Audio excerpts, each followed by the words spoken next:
Hello friends and students, my name is Ritesh Rai from Rai classes. आज की video lecture में जो मैं डिस्कस करने जा रहा हूँ, जो आईपी यूनिवर्सिटी का एग्ज़ाम होने जाने वाला है, एक्सटर्नल पेपर जो हो रहा है, उसके लिए इंजीनियरिंग मैथमेटिक्स जो अप्लाइड मैथमेटिक्स है आपका सेमेस्टर 1 में, उसमें कौन कौन से इंपॉर्टेंट टॉपिक्स है जिसको आप कर लेते हो तो बहुत ही अच्छे मार्क्स आपके आ जाएंगे। तो पहले आप यदि आप मेन एग्ज़ाम की तैयारी कर रहे हो तो सबसे आसान तरीका है कि पहले किसी भी सब्जेक्ट का आप लास्ट वाले टॉपिक पहले उसे प्रिपेयर करो, क्योंकि पेपर में जब भी एग्जाम के पेपर में क्वेश्चंस आते हैं तो यूनिट 3rd एंड 4th से इजी आते हैं। तो हम इसीलिए अप्लाइड मैथमेटिक्स के पहले हम यूनिट 4th की टॉपिक की बात करेंगे।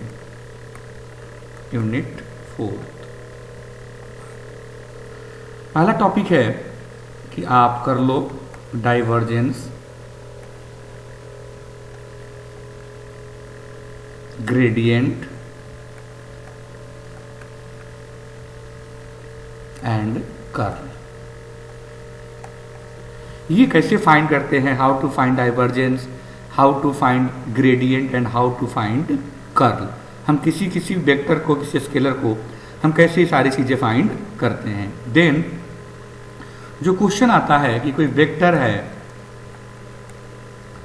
आप चेक करो कि गिवन वेक्टर इज सोलेनॉइडल है या इरोटेशनल है। ओके, यदि सोलेनॉइडल होगा तो डाइवर्जेंस की वैल्यू क्या होती है? 0। और यदि वो इरोटेशनल होगा तो जो भी कर्ल होगा उस वेक्टर का, मान लो कोई फंक्शन एफ है वेक्टर, उसकी वैल्यू क्या हो जाएगी? 0। देन आप करो Green's theorem. Green's theorem in the plane. Then आपको टॉपिक करो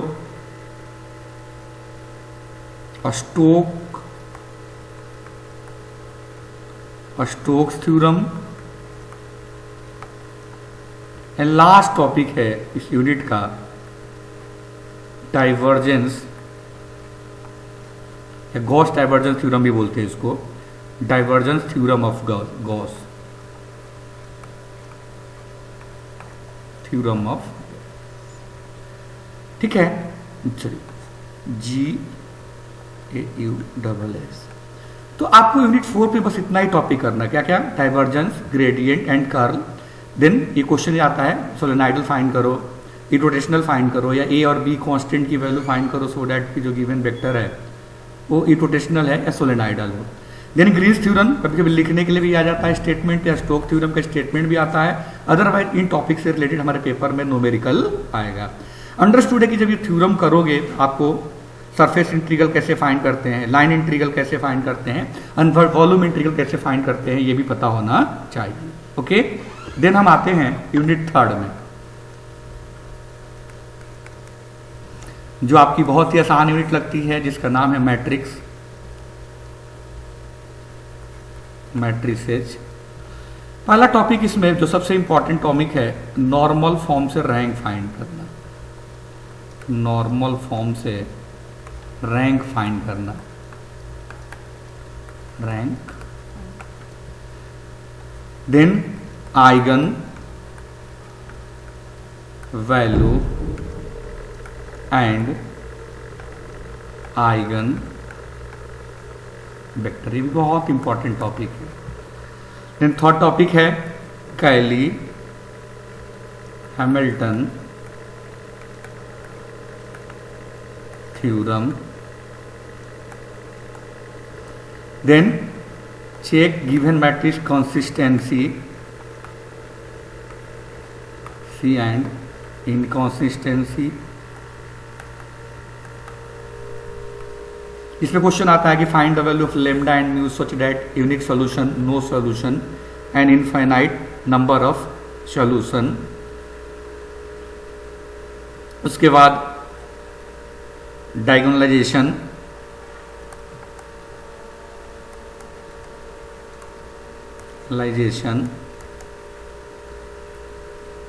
उसके बाद आपका E inverse by elementary row transformation method. And last topic is vector dependency and independency. ठीक है, तो ये टॉपिक आपके करना है मैट्रिक्स में। एक तो नॉर्मल फॉर्म से रैंक आता ही आता है, then eigen value and eigen vector, Cayley Hamilton theorem, consistency and inconsistency में आता है question, unique solution, no solution and infinite number of. Okay, find the value of lambda and mu so that given vector is given matrix is unique solution, no solution and infinite number of solution. Unit 2 में आते हैं आप, unit 2 की बात करते हैं।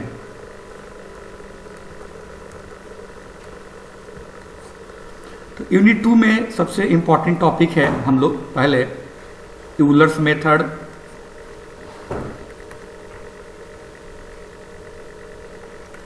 Euler's method, separable ordinary differential equation, फिर Bernoulli equation,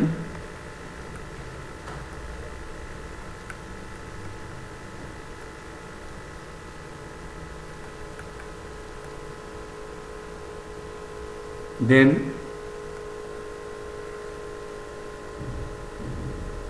method for solution of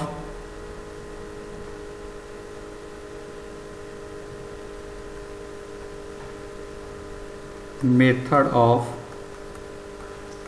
solution of ordinary equation, जिसमें आपका क्या है, लीजेंडर, ये बहुत इंपॉर्टेंट टॉपिक है, Legendre's equation,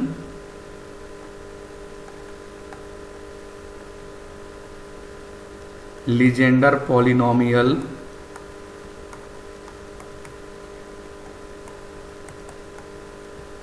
then Bessel's equations. उसके बाद जो और टॉपिक है आपका, जो ये इंपॉर्टेंट यूनिट 2 में, कि आप जैसे होमोजेनियस इक्वेशन को सॉल्व करना, होमोजेनियस इक्वेशन, इसको कॉची रीमैन इक्वेशन भी बोलते हैं, CR equation, then method of variation of parameter,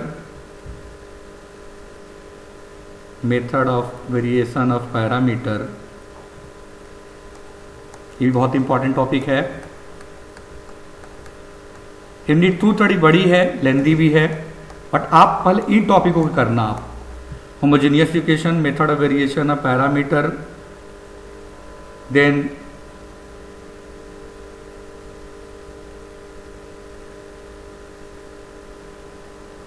Euler Cauchy equation हो गया आपका, solution variation of parameter and non homogeneous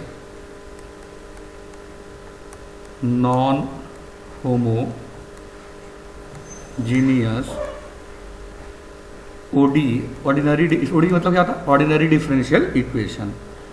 अब आते हैं यूनिट 1 में। अब यूनिट 1 की बात करते हैं। यूनिट 1 में बात करेंगे हम, पहला पार्शियल डेरिवेटिव,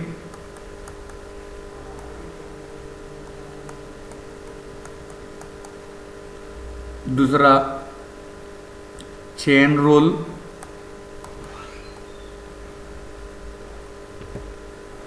उसके बाद मैक्सिमा, ये जो इंपॉर्टेंट टॉपिक है, मैक्सिमा एंड मिनिमा,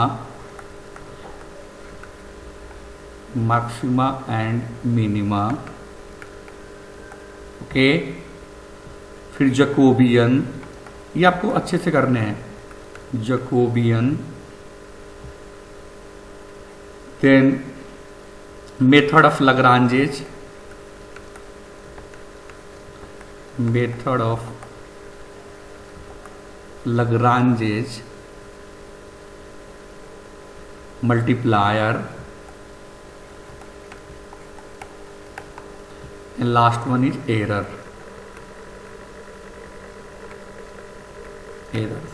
ठीक है, तो मैं एक बार फिर से रिपीट कर दे रहा हूं। यदि आप यूनिट 1 की बात करोगे तो ये सबसे ज़्यादा वेरी वेरी इंपॉर्टेंट टॉपिक है।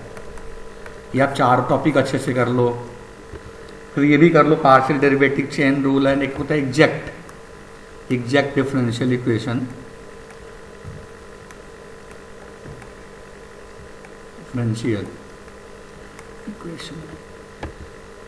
यूनिट 3 में बात करोगे, सॉरी यूनिट 2 में बात करोगे तो ये separable of ordinary differential equation, Bernoulli equation, method of solution में लेजेंडर इक्वेशन क्या होता है, लेजेंडर पॉलिनोमियल कैसे बनाते हैं, बेसल इक्वेशन क्या होता है, फिर सीरीज सॉल्यूशन भी इंपॉर्टेंट है। इसमें सीरीज को सॉल्व सीरीज बनानी होती है हमें, सीरीज।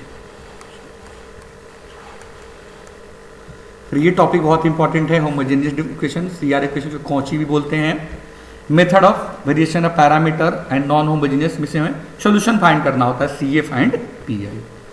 यूनिट 3 की बात करोगे तो ये A inverse by elementary transformation, vector dependency and independency, इससे भी क्वेश्चन हमेशा आता ही आता है। ये 3 टॉपिक बहुत ही इंपॉर्टेंट है। नॉर्मल फॉर्म से रैंक फाइंड करना, आइगन वैल्यू, आइगन वेक्टर, कैली हैमिल्टन थ्योरम। यूनिट 4 में जाओगे तो एकदम बहुत ही इंपॉर्टेंट जो टॉपिक मैंने लिखा है, बहुत ही, डाइवर्जेंस कैसे फाइंड करते हैं, ग्रेडियंट, कर्ल, वेक्टर में सोलेनॉइडल, इरोटेशनल, ग्रीन्स थ्योरम, कैसे क्वेश्चन दिया तो कैसे ग्रीन्स थ्योरम को हम सॉल्व करेंगे, by using Green's theorem, by using Stoke theorem, by using Gauss divergence theorem. कभी कभी आता है कि डायरेक्शनल डेरिवेटिव भी फाइंड करें, डायरेक्शनल। तो आप यदि इतना टॉपिक कर लेते हैं तो आपके बहुत ही अच्छे मार्क्स आएंगे। अब सारा टॉपिक आपका कवर होगा।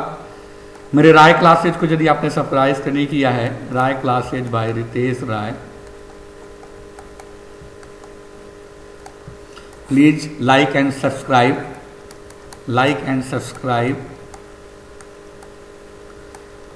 ठीक है, सो डैट कि जो भी हमारी लेटेस्ट वीडियो आएगी उसको प्रॉपर देख सके। नेक्स्ट वीडियो नेक्स्ट सब्जेक्ट की होगी। सारे सब्जेक्ट के इंपॉर्टेंट टॉपिक डालने के बाद सारे सब्जेक्ट के टॉपिक के सॉल्यूशन के साथ आपको प्रोवाइड किया जाएगा। Okay, thank you so much.